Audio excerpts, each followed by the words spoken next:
adquisitivas para poder de esta manera coexistir con las necesidades y responsabilidades de demanda en nuestros hogares. Se dice que cuando se afecta el bolsillo y el estómago de la gente, las reacciones son las que conocemos. Estas manifestaciones que nacen con espontaneidades, que nunca nadie sabe hacia dónde van y en qué van a terminar. Ya tenemos las experiencias aquí en nuestro país y en otros países, pero que los gobernantes no aprenden estas lecciones. Están preocupados, por supuesto, que es una de sus preocupaciones, de generar modelos económicos que garanticen estabilidad en el orden de ingresos a nivel presupuestario para el manejo del Estado. Pero no se preocupan por verificar la redistribución de esos ingresos y poder impactar positivamente en las situaciones de mejoramiento de vida de cada uno de los ciudadanos. Hay titulares y análisis en estos últimos días de que la izquierda regresa a América Latina. Yo no creo que esto sea un problema realmente de izquierda o de derecha. Yo creo que está a prueba un examen general de cómo los modelos económicos que se implementan desde las distintas visiones del carácter del Estado y del carácter de la política o del gobernante, en la práctica son o no son equivalentes a mitigar los impactos de necesidades económicas y sociales que tiene la población. Dije mitigar, porque no pienso que los modelos estén orientados siempre a resolver el problema de la angustia social, de la angustia económica que viven los ciudadanos. La medición respecto a crecimiento de las economías, siempre que las economías, mire que estos son los contrastes que hay, mi querido Alcides, sí. No necesariamente si tú tienes un crecimiento económico, como en el caso de Chile, pues vamos a tomar ejemplo, que durante 30 años y algo más se ha mantenido con crecimientos del 5,3%, y que era un ejemplo de economía para América Latina, y se comparaba con ningún país de América Latina, sino con los países, Suecia y otros países a nivel de los tigres asiáticos, porque eran economías consolidadas, que habían establecido los equilibrios macroeconómicos, pero que muchos dicen que se despreocupó de aspectos relacionados a aquellos que tienen que ver con el desarrollo humano. No se preocuparon de medir la percepción de la gente respecto a su futuro, el tema de la seguridad social, el tema del ensanchamiento de la brecha de pobreza. Entonces, ¿frente a qué cosa estamos? Hay crecimiento económico, pero cada vez que hay mayor crecimiento económico, hay inequidades. Se ensancha la iniquidad social. Entonces esto significa de que no ha habido una preocupación del gobernante respecto a qué cosa, a la sostenibilidad del desarrollo humano y social de la población. Y las contradicciones alrededor de esa crisis son las que explotan, las llevan a la calle su descontento social. Y cuando están en la calle, no hay ni siquiera una estructura formal que va desde el control del gobierno a través de los estados que se declaran de emergencia o los toques de queda, a la gente en la calle ni siquiera esa herramienta de control le importa. Continúa y sigue haciendo la protesta. Y ya hemos visto aquí en el país, en Chile, en Argentina, en otros países, en Colombia, que a pesar de que se dicta un estado de sección, un estado de sección, que es lo que, o un toque de queda, la gente se va por encima de esa disposición. Entonces se supone que el ciudadano debe de cumplirla, y al no cumplirla, atropella el ordenamiento jurídico, desacata ese ordenamiento, y el caos y la anarquía se propaga como se ha propagado no solamente en nuestro país, sino también en América Latina. Es muy importante, ecuatorianos, ponernos a reflexionar porque tanto un sistema como el otro sistema no han dado las soluciones a los problemas. Mira Argentina. Se desplazó al populismo. Yo no hablo de izquierda, yo hablo de populismo. En el caso de Argentina. Entró Macri. Entró con una propuesta de resolver los problemas. ¿En qué ha terminado 4 años después de ese gobierno? Un descrédito total, no pudo resolver los problemas. Y hoy, fíjese, esto es lo más preocupante, Alcides. ¿Sí? Hoy en Argentina se vuelve a nombrar al kirchnerismo, Kirchner. En la vicepresidenta, la esposa, ¿cómo se llama la esposa de Cristina Fernández de Kirchner? No, y que también tiene su movimiento que se llama el cristinismo. El cristinismo. Ya no es el kirchnerismo, no, sino el cristinismo. Todo con ismo. ¿Ah? Cristinismo. ¿Cuándo pasaremos de los ismos para llegar al pragmatismo y resolver los problemas? Mientras existan personalismos, seguirán los ismos. Bueno, en todo caso, usted se pregunta, ¿cómo se vuelve a nombrar y a traer a la palestra del poder aún gobiernos y personajes que durante muchos años, más de una década, hicieron de ese país lo que le dio la gana y marcaron una estructura de corrupción vergonzante, impresionante, no solamente para su país, sino para América Latina? También ocurrió aquí en nuestro país, ha ocurrido en Perú, ha ocurrido en muchos países. Entonces, algún entendido decía, eso es cuando es tocado el bolsillo y los estómagos no están llenos. Si usted, fíjate cómo decía este analista, que me parece importante, y este principio que dice, sabes que hace obra más que roba, pero este principio de que cuando la economía está más o menos estable y hay plata en el bolsillo, créeme que eso perdona la corrupción.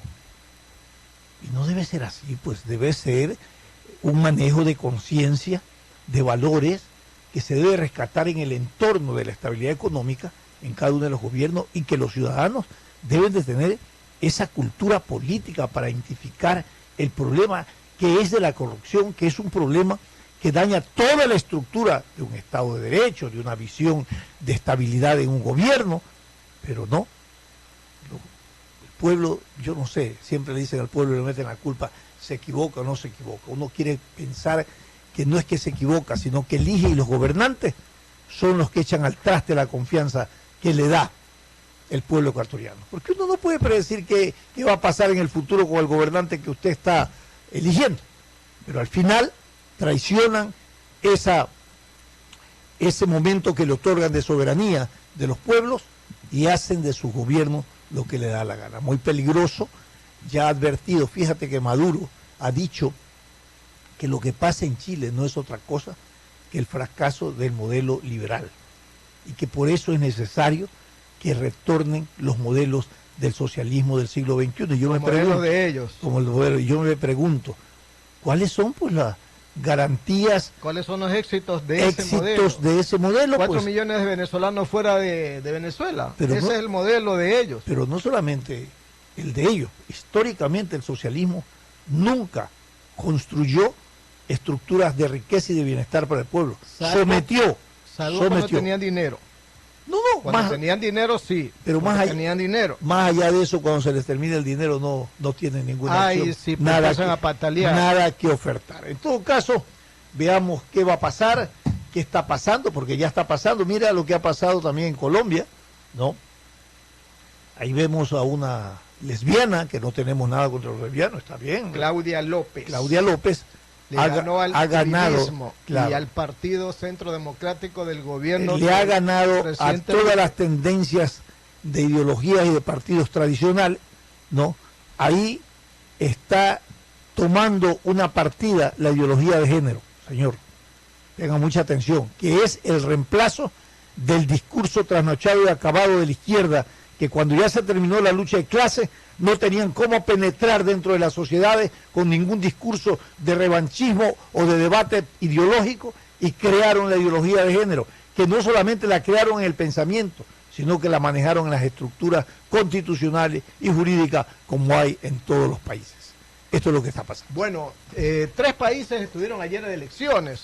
Primero Argentina, ya sabemos que ganó el dueto Fernández-Fernández, 48-41. Hasta la noche estaba eso, uno 93%. Dicen que son 8 puntos de los 15 que al principio en las PASO, en las primarias, se decía que había esa diferencia. Vamos a ver qué va a pasar con la economía de Argentina, qué va a pasar con el dólar. Por lo pronto ya hay una restricción en cuanto a la compra de dólares. ¿Cómo es eso? No, que ya solamente $200 nada más que $200 mensuales. Pero ¿para ya qué? No 10.000. Para compra. Si usted quiere comprar a un banco hasta $10.000, puede ir a la ventanilla. Ahora ya no, porque dice que basta que el Banco Central meta dinero en el mercado para un poco bajar la presión de la cotización del dólar. Todavía no sabemos cómo está el dólar actualmente en Argentina. Estuvo al 67 pesos por dólar antes de las elecciones. También hubo elecciones en Uruguay, ganaron los oficialistas. Hay segunda vuelta, 41-30. Es muy probable que el segundo, la calle, si es que tiene el voto de los demás partidos políticos, ganan las elecciones. Y como usted dijo ya en Colombia, perdió el gobierno, el Partido Centro Democrático del Gobierno, o lo llamado también uribista, porque no solamente que perdieron la alcaldía de Bogotá, sino también la alcaldía de Medellín. Vamos a ver qué pasa en Bolivia, porque se insiste en que se revisen cuadros y números de las elecciones para que se vaya a una segunda vuelta. Eso está consumado. Yo creo que eso como usted dice, está consumado. En Chile renunció todo el gabinete. El presidente Piñera le ha dado gusto a los protestantes hasta el momento, no solamente que ha hecho renunciar a todos los ministros, sino que también ha tomado algunas medidas que los protestantes estaban pidiendo. Vamos a ver qué va a pasar esta semana. Estaba viendo la televisión que estaban pintando ayer todas las calles, limpiándolas, destruidas por los vándalos. Vamos a ver si es que eso significa que ya no va a haber manifestaciones. ¿A dónde vio usted eso? En los canales de televisión, en TV Chile. En Chile, aquí en el Ecuador. Estaban pintando unos haitianos que están viviendo allá, como aquí viven los venezolanos, allá viven muchos haitianos. Estaban pintando, estaban sacándole la tierra y las piedras de todas las calles que habían sido destruidas, los edificios, los signos históricos de Chile, los monumentos y todas esas cosas. Vamos a ver qué va a pasar en Ecuador, porque también Ecuador está en esa lista de los países con diversos problemas. Son estrategias diferentes. Mira, yo veía a Piñera cómo manejó la crisis, ¿no? Primero empezó reconociendo, ¿no?, que ha captado el mensaje de los chilenos. Y que no podía ser de otra manera. Luego, una cosa que no ocurrió aquí, llamó a todos los partidos políticos. Pero no le fueron, pues todos. Espera, pero no. Yo me refiero a cómo él es el tratamiento, claro, cómo hace el tratamiento de la crisis. No le fueron.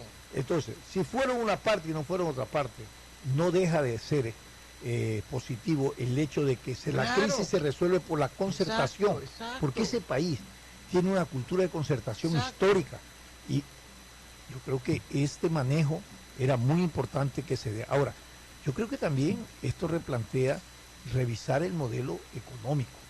Yo creo que también es muy importante que no solamente las naciones vayan en el desarrollo solamente de la perspectiva y estabilidad económica, sino en el marco de la redistribución que permita un desarrollo humano sostenido de la población.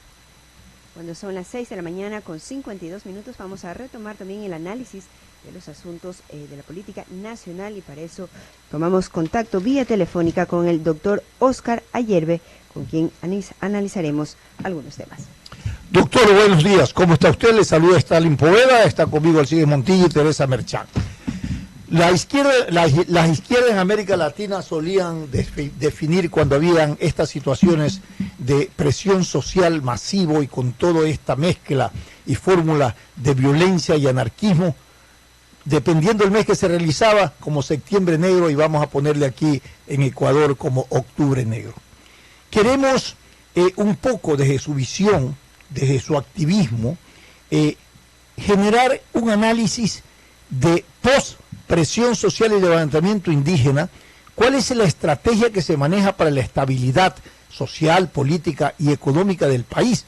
¿Encontramos una salida a corto plazo o esta es una brecha que hay que cerrarla a largo plazo? Buenos días y bienvenido. Buenos días.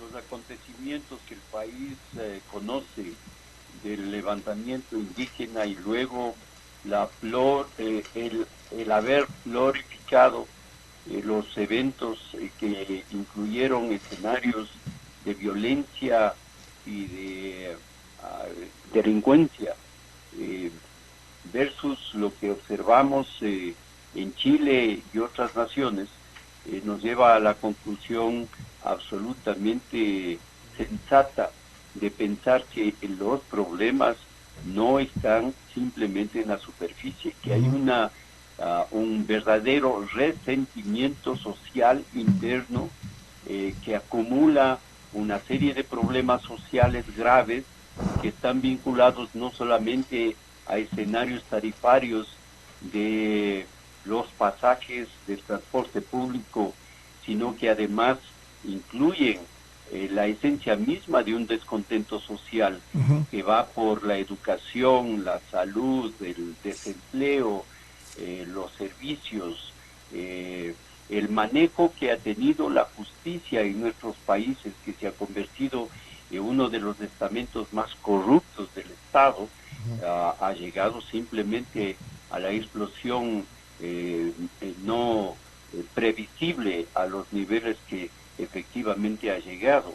Por lo tanto, yo sí creo que el Estado ecuatoriano y fundamentalmente su gobierno tiene que concientizarse de los niveles de riesgo y peligro que existen en este momento, que no cometa errores a niveles que pueda significar nuevamente que estalle una protesta social sin control. Correcto. Esta explosión en Chile es un ejemplo. Un ejemplo. Estas explosiones sociales, que ya las conocemos, no solamente en Chile y en otros países, también aquí en el Ecuador, esa acumulación del descontento social que usted habla, se origina por un modelo que tenga que ver, que tenga características ideológicas del carácter del Estado, o por falta de una visión y sensibilidad del gobernante para establecer crecimiento y al mismo tiempo desarrollo humano. Porque el tema es que muchos de los gobiernos, la mayoría de los gobiernos, están preocupados de resolver el problema económico. No están mirando el desarrollo humano de su población. Y ahí hacen crisis. Coincido plenamente. El tema no pasa por un escenario simplemente doctrinario, ideológico del gobierno o de quienes están en el poder. Creo sinceramente que en el caso ecuatoriano, luego de haber tenido una bonanza económica tan impresionante durante tantos años, el haber despilfarrado los recursos del Estado, haber saqueado los fondos del Estado, la corrupción llegó a extremos nunca antes vistos. No hay estamento del Estado ecuatoriano que no esté involucrado en escenarios de corrupción. Si hablamos de 70.000 millones de dólares robados, estamos absolutamente claros que los recursos económicos existían.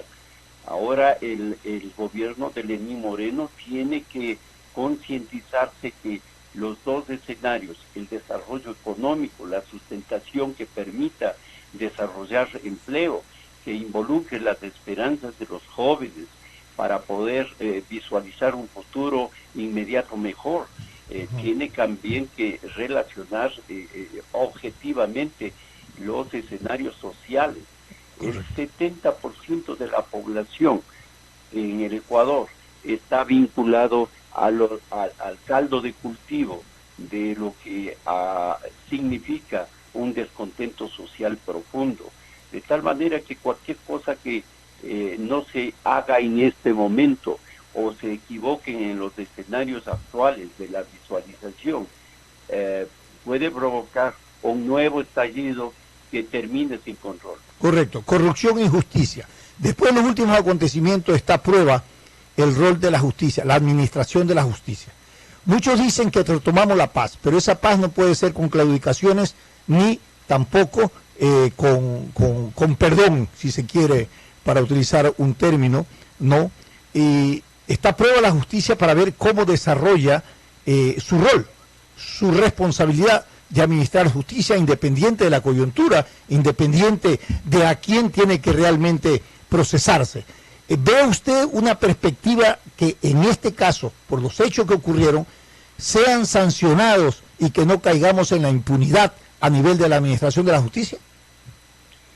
El problema grave que vive el país en este momento es cómo sustentamos una justicia independiente que precautele los derechos de todos, que se juzgue en el debido proceso y fundamentalmente que sea transparente.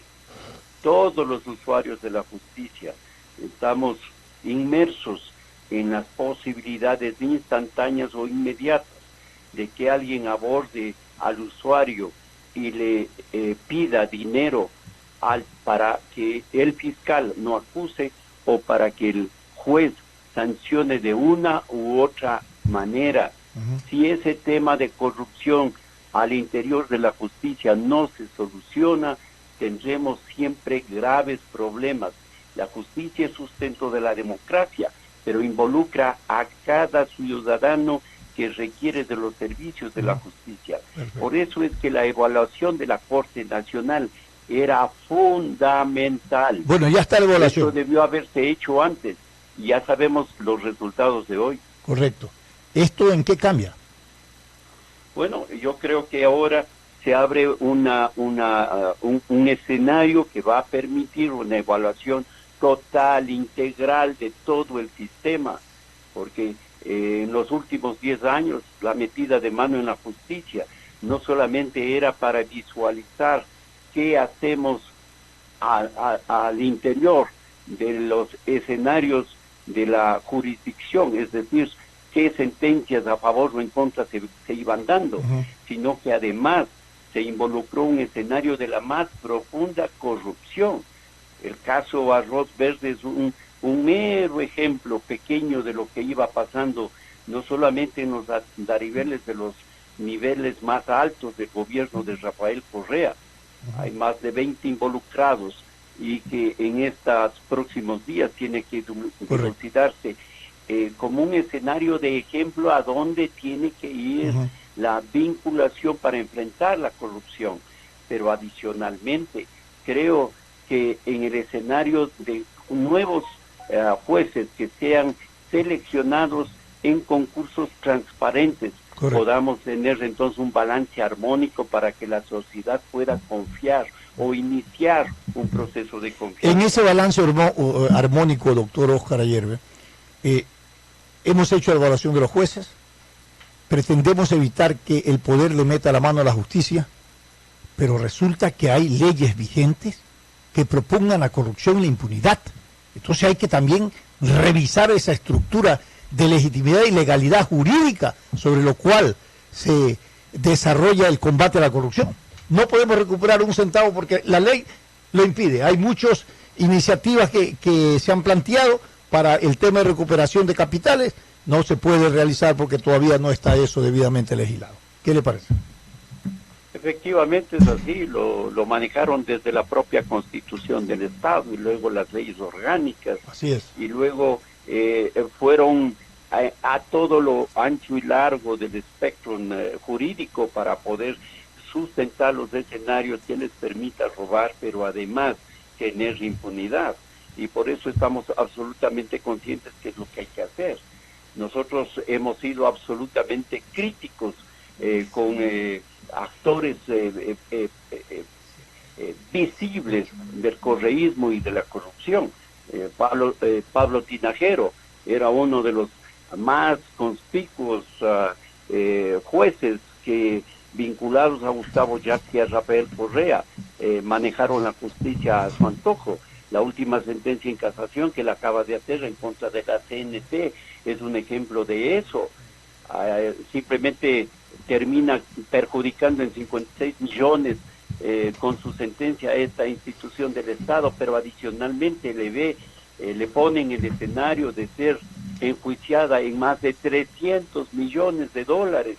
Esto tiene que profundizarse. Nadie puede escapar de la relación de un juez como Patricio Sequeira, que manejó con Carlos Polis todos los escenarios de corrupción en la Contraloría General del Estado, empatando las acciones jurídicas de lo contencioso administrativo, hoy con juez de la Corte Nacional, que acaba de ser calificado y es uno de los calificados con jueces para continuar en ese ejercicio. Nosotros vamos a presentar un documento el día de mañana al Consejo de la Judicatura al respecto y vamos a seguir insistiendo que el propio Julio César Trujillo le pidió a la Contraloría General del Estado que investigue su patrimonio. Él fue el que se negó a develar su patrimonio cuando el Consejo de la Judicatura solicitó en su evaluación a todos los jueces nacionales que así lo hagan. De tal manera que hay una ardua tarea por hacer, pero sí hay esperanza también porque hay jueces probos, hay gente honesta, hay gente que es un ejemplo para poder continuar en este proceso.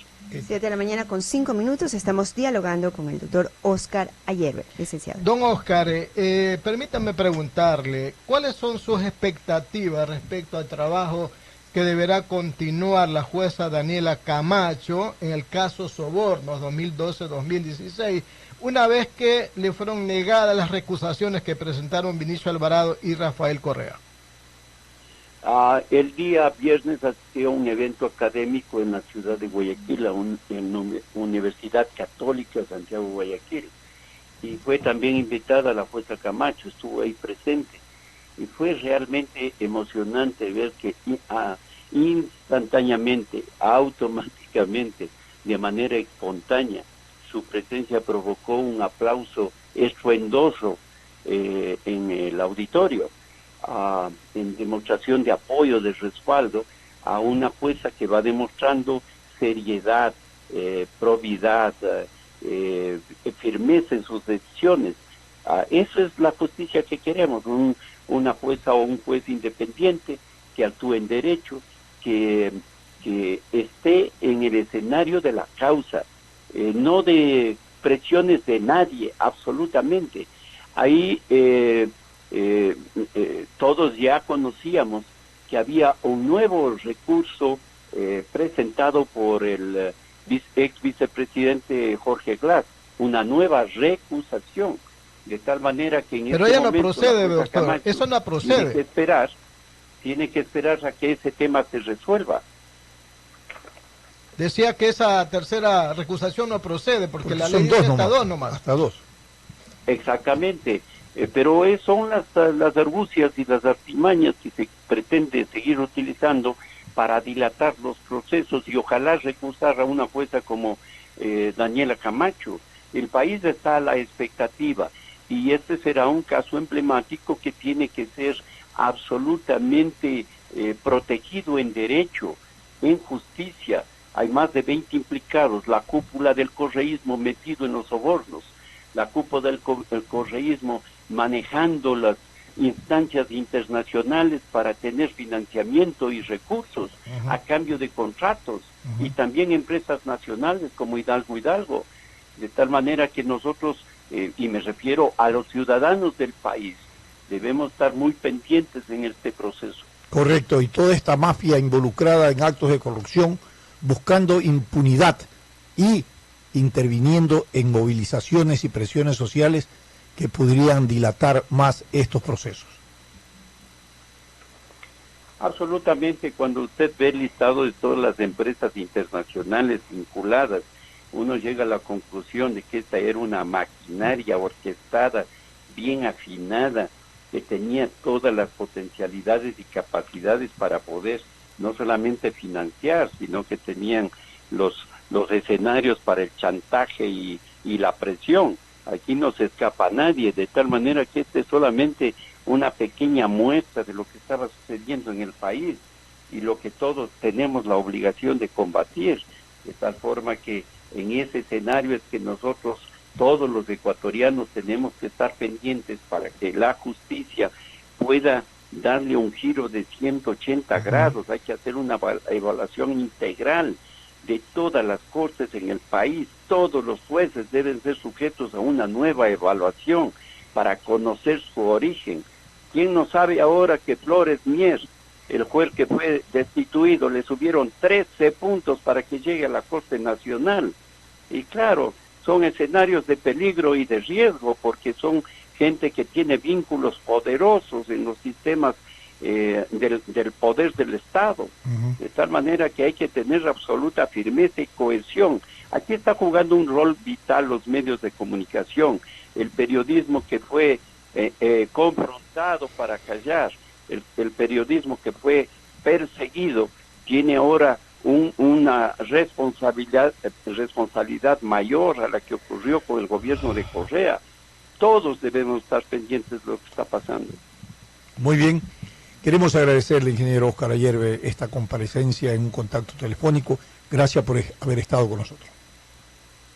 Solamente una mención final, el 30S. Este es un tema que la sociedad tiene que concluir. El Estado ecuatoriano y el gobierno deben darle una solución final. Todavía existen 170 casos en las cortes que tienen que ser resueltas. Dígame una cosa, y no había un plan. Oiga, no había un planteamiento. ¿Qué pasó con este planteamiento de amnistía que el gobierno ofreció? El problema es que cuando nosotros lo planteamos en el año 2018, nos aceptaron que sea amnistía para todos, es decir, las víctimas y los victimarios. Y eso nosotros no podíamos aceptar. De tal manera que ahí se paró la cosa. Íbamos a tener más de 120 votos. Pero obviamente las condiciones no eran apropiadas porque se necesitan las 2/3 partes. Ojalá en este nuevo escenario podamos nuevamente retomar para que la amnistía general sea para las víctimas, no para los victimarios. Es impresionante. Pero el tema concreto, y con esto concluyo, es que no existe sancionados, ni un solo fiscal, ni un solo juez todavía sobre el caso 30S. Pero están muchos detenidos y muchos enjuiciados. Así es. Bueno, gracias. Detenidos ya no, ninguno. Ya todos no. Están ya están en libertad.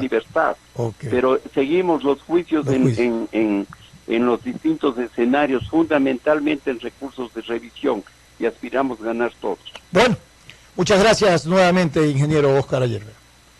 Gracias. Felicidades. Bueno, terminamos ya este contacto telefónico cuando son las 7 de la mañana con 12 minutos. Nos vamos a una pausa comercial, pero les recordamos que la ampliación de carriles que se hará en la vía a la costa y el ingreso de la avenida del Bombero son parte del camino de innovación de la ATM y la Alcaldía de Guayaquil. Los invitamos a recorrer el camino de la innovación juntos. Este es un programa de opinión, categoría O, apto para todo público. El siguiente es un espacio publicitario apto para todo público. ¿Cómo nos ha cambiado la vida aquí en Tenguel? Con la construcción del alcantarillado y la planta de tratamiento. Ahora ya tenemos un ambiente saludable. Y eso de los pozos sépticos ya es historia. Aquí ya se sienten mejores aires. Con la nueva planta de tratamiento de aguas residuales en Tenguel, entregamos salud, bienestar y un mejor ambiente a más de 11,000 habitantes en Tenguel. EMAPAC, supervisando Interagua en coordinación con la Alcaldía de Guayaquil. Haciendo realidad nuestros sueños. Sigue en tiempo real las novedades en las vías de Guayaquil con ATM Tránsito en Twitter. Infórmate minuto a minuto sobre los tiempos de viaje por sectores, trabajos en las vías, rutas alternas y muchas otras noticias que podrás compartir con tus seguidores. Con ATM Tránsito en Twitter hacemos tus viajes más cómodos, seguros y las vías más ágiles. En ATM somos más que tránsito, en coordinación con la Alcaldía de Guayaquil.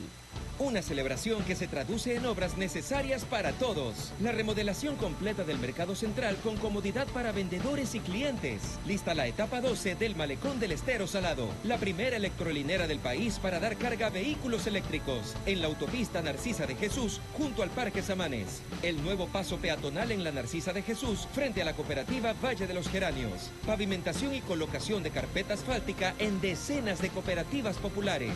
Revisa el detalle de obras en guayaquil.gov.es y soñemos en grande. Soñemos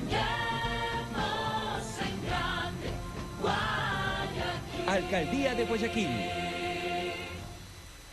En Posurja, la escasez de agua y las tarifas altas quedaron atrás. Con la planta de agua potable soy feliz, porque sale agua en la llave de mi casa y hasta en la ducha. Hasta la comida que hace mi mujercita está más rica. ¡Que vengan más obras así! Con la planta de tratamiento de agua potable, entregamos bienestar, salud y progreso a más de 30.000 habitantes en Posorja. Para EMAPAC, cuidar el agua es salud. EMAPAC, supervisando a Interagua en coordinación con la Alcaldía de Guayaquil. Haciendo realidad nuestros sueños. Fin del espacio publicitario.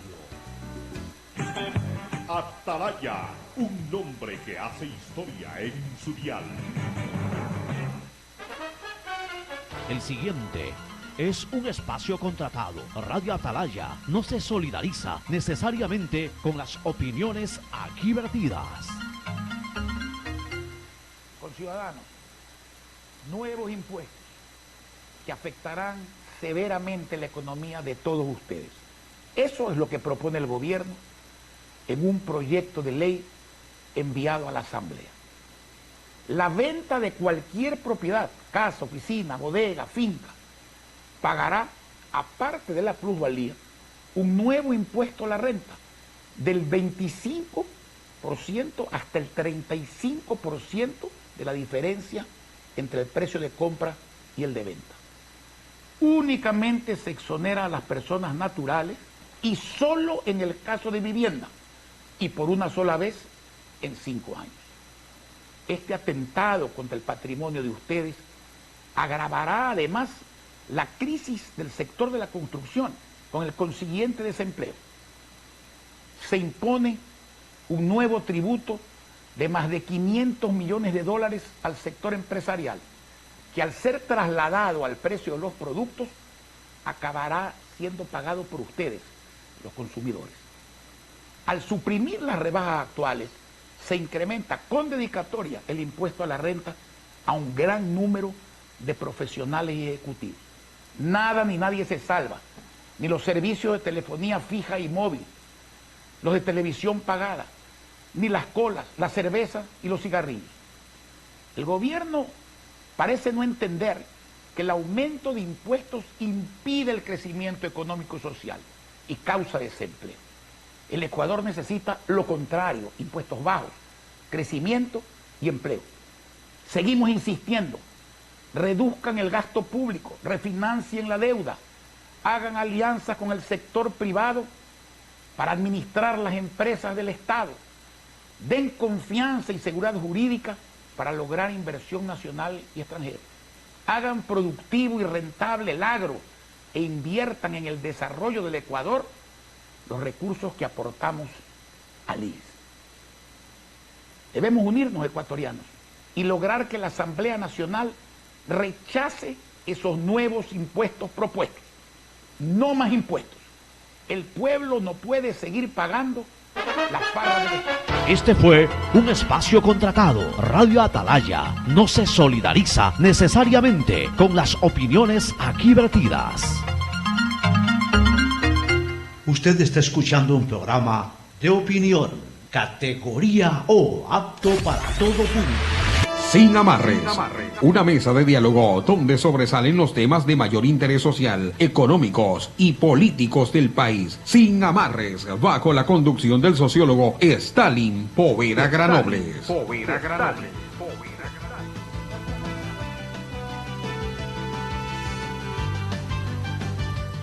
7 de la mañana con 15 minutos. Gracias por continuar en compañía de Sin Amarres. En este momento damos la bienvenida a Andrew Eduardo Castro, él es vocero de la Fundación Mueve, que se encarga de la protección de los derechos de los migrantes venezolanos. Eduardo, buenos días. Es una tarea titánica esto de defender los derechos de los venezolanos que por miles se encuentran no solamente en nuestro país, en otros países. Y digo que es una tarea titánica, porque es enfrentarse al desarraigo, es enfrentarse a la persecución, a la incomprensión de países a veces de la situación que ha vivido y vive Venezuela y por qué ustedes han tenido que salir de su país. Sin embargo, es necesario que en el tránsito de toda esta ola migracional se encuentren con regulaciones que tienen que cumplir para su estadía o el tránsito. Y hay una plataforma, escuchaba que hoy está abierta ya, el día lunes, del sábado, para volver al trámite de legalización de la visa, porque hay una fecha determinada, creo que es hasta para febrero. Las visas humanitarias hasta marzo, hasta 31 de marzo. ¿Cómo y de qué manera ha incidido los últimos acontecimientos que se dieron en el país, donde se determinó que muchos venezolanos estuvieron en las calles también en este levantamiento? ¿Cómo va a influir o está influenciando esto para la regularización o legalización que ustedes tienen que tener a través de la visa humanitaria? Buenos días y bienvenidos. Buenos días, bueno, muchísimas gracias por la invitación. El tema, digamos, de defender los derechos, yo creo que el proceso migratorio contempla muchísimos aspectos, o sea, en todo lo que es la parte laboral, en la parte legal migratoria, y pues sí es un poco a veces, digamos, complicado o bastante trabajo tratar de cubrir todas esas áreas. En cuanto a las protestas que hubieron hace poco acá en Ecuador, bueno, el llamado que nosotros hacíamos siempre a la comunidad venezolana era a no involucrarse en las protestas, respetar, digamos, todo lo que es la parte política de Ecuador. Nosotros como fundación pues no podemos meternos tampoco en cosas políticas. Sin embargo, pues sí hay muchas personas que participaron de manera voluntaria. Ahora la parte, digamos, de influencia que tuvo el gobierno o que haya podido tener el gobierno venezolano es algo que no descartamos, porque sabemos que al nivel de Latinoamérica pues el gobierno le conviene quizás el gobierno de Maduro. Claro, el gobierno de Maduro. Pero no es algo que nosotros podamos afirmar o que tengamos pruebas de que las personas participaron. Entonces es un tema que a veces pues no tocamos por eso, porque no manejamos la información de repente si las personas en realidad fueron pagadas por el gobierno o no. Y el caso de las personas que detuvieron en el aeropuerto en Quito, pues fueron liberadas al siguiente día, porque se demostró que eran personas que estaban simplemente trabajando. Yo quiero preguntarle una cosa. ¿Por qué usted está aquí en el país y muchos venezolanos? Y quiero que me la contesten con 3 palabras. ¿Fue porque se dieron cuenta de que sus libertades habían terminado? ¿Ha sido porque en términos económicos ese país no funciona? ¿O ha sido porque han tenido un gobierno de terror? ¿Qué es lo que ha pasado? Yo creo que hay muchos factores que se resumen a uno solo y es muy difícil ahorita vivir en Venezuela por todo, o sea, por la seguridad, por la escasez, y obviamente todo eso es a consecuencia de un mal gobierno.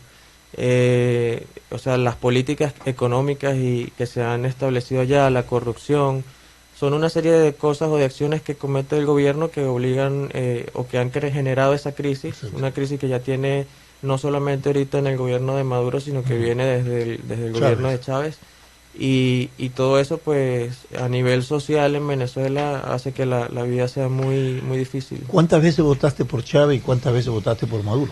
La primera vez que voté ya cuando cuando estaba Enrique Capriles, que era un opositor de Chávez, y voté a favor de Capriles. No había votado antes, era de las personas que no votaba a pesar de que por tu edad y todas las cosas. No, sí tenía ya edad para votar, sin embargo no participaba y no era algo que fuese obligatorio. Pero las veces que voté a favor de la oposición. Y te pregunto esto porque quiero un poco desentrañar si es que tanto Chávez como Maduro llegaban al poder porque había un voto y una legitimidad del ciudadano para que ellos gobiernen, o fue también la manipulación electoral que les permitió posicionarse en el poder. Las primeras elecciones yo considero que sí fueron elecciones legítimas. La gente votó y todas las personas votaban por Chávez porque era una persona pues que no se puede negar que era carismática, o sea, que convencía, claro, y tenía muchísimo respaldo. Pero después de cierto momento, pues todas las elecciones considero yo que fueron manipuladas. O sea, el Consejo Nacional Electoral siempre ha demostrado que está sectorizado o que está, digamos, inclinado al gobierno, y es algo pues que ya la gente sabe en Venezuela, que no se puede ahorita votar con los mismos con las mismas personas en el Consejo Nacional. O sea, Maduro hizo fraude. Para mí sí, y bueno, y para todos los venezolanos consideran que fue así. ¿Cuántos tiempos, años o periodos el pueblo de Venezuela en su mayoría se acostumbró a la dádiva y al regalo que el gobierno le creaba para de alguna manera mitigar el impacto de la pobreza y de las inequidades sociales? Bueno, eso tiene muchísimos años ya en Venezuela, proyectos sociales que regalaban, que daban becas, que daban subsidios, todo ese tipo de cosas. Pero sí le llegaba a la gente. Sí, ¿no? Sobre todo, bueno, la gente que, digamos, se registraba como personas afectas al gobierno, que se inscribían en esos proyectos, recibían o becas o recibían comida, mercados, entonces... Al cambio de votar por ellos. Claro, entonces es algo... Y de no protestar, ¿no? Claro, exacto. Entonces es algo que, y defender el gobierno. Que lamentablemente pues manejan esos gobiernos para tener siempre gente a su favor, y pues las personas como que no ven más allá de eso. Simplemente si a mí me dan una beca o me dan un mercado, pues ya, o sea, el resto del país o la parte económica del país en general ni me interesa. Y paralelo a lo que te daban para sobrevivencia humana, había una forma de organización de paramilitarismo, paraciudadanismo para defender este gobierno. Sí, se los armaba, habían células reactivas. Lo hay ahorita actualmente. Se vio hace poco incluso en un operativo que hizo el gobierno, bueno, las policías en un barrio, y le fue bien mal porque resulta que los grupos estos armados pues están mejor armados que ellos. Entonces sí son, digamos, sectores de la población venezolana que se han armado y que ahorita pues defienden al gobierno. Tenemos un minuto para terminar la entrevista. El proceso. ¿Y se arma para defender qué? Porque yo armo al pueblo para defender pues una causa de inseguridad, por ejemplo, pero no para irme contra la seguridad pública. Bueno, pero si las personas que arman son personas, digamos, ladrones o narcotraficantes, pues entonces se eso es lo que van a defender. Se arma lumpen, al delincuente, a todo el mundo. Claro. Explícanos el proceso de regularización que ya se inició en el caso de los venezolanos que habitan en Ecuador. Sí, bueno, ahorita ahí el proceso, digamos, la tercera etapa se inició el día viernes. El sábado, sin embargo el domingo ya estaba la plataforma activa, donde las personas se pueden registrar para hacer la solicitud de la visa humanitaria, o mejor dicho, la visa de excepción por razones humanitarias, que tiene ciertos requisitos, y bueno, no todas las personas pueden aplicar, pero sí uno de los, digamos, los principales requisitos es haber entrado antes del 25 de julio al país de una manera o por un canal regular, teniendo su sello de entrada, pasaporte sea vigente o con menos de 5 años de haber vencido. Y dime una cosa, ayer veía... Y los antecedentes penales, que son claves, ¿no? Sí, claro. Ayer veía un accidente de un bus donde venían puros venezolanos. Imagínate, y entraron por caminos irregulares. ¿Qué destino tienen ellos aquí? Bueno, muchas personas pasan o usan a Ecuador como tránsito, entonces siguen a veces hacia Perú. Con las personas que entran de manera irregular, o sea, que no pasan por un punto de control fronterizo, no hay ahorita manera de regularizarse acá. Y es, digamos, un porcentaje de la población que no hay cómo medir, porque no sabemos la cantidad en realidad que pasan por la frontera. Muy bien, ¿cuántas visas ustedes pretenden que debe de darse aquí en el país? Bueno, la idea sería que todas las personas que... ¿Cuántos son? ¿200, 150? A nivel nacional es 500.000. A nivel 500.000 venezolanos que ya viven en Ecuador. Sí. Y un gran territorio, una gran población. Con visa... es la... A ver, Quito, Guayaquil, sería la tercera población de Ecuador, pues. Claro. Son 2 distritos aquí. 2 distritos. El norte y el sur, Guasmo y... Ustedes se unen una sola, hacen una provincia, la tercera se podría decir del país, que tiene 500.000 habitantes. Muy bien, lo importante es que regularicen su estadía aquí en el país, y aquí los hemos acogido, y evidentemente pues lo único que hay que hacer es adaptarse a todas las normativas y regulaciones que tienen los ciudadanos ecuatorianos, y que ustedes también deberían tenerlas. Bueno, queremos agradecerle a Andreus Eduardo Castro, vocero de la Fundación que Muero. Mueve. Esto no puedo ver ya. Bueno, muchísimas gracias por haber estado con nosotros. Por haber estado con nosotros, a ustedes por vuestra sintonía. Lo que continúa es Fernando Aguayo en vivo.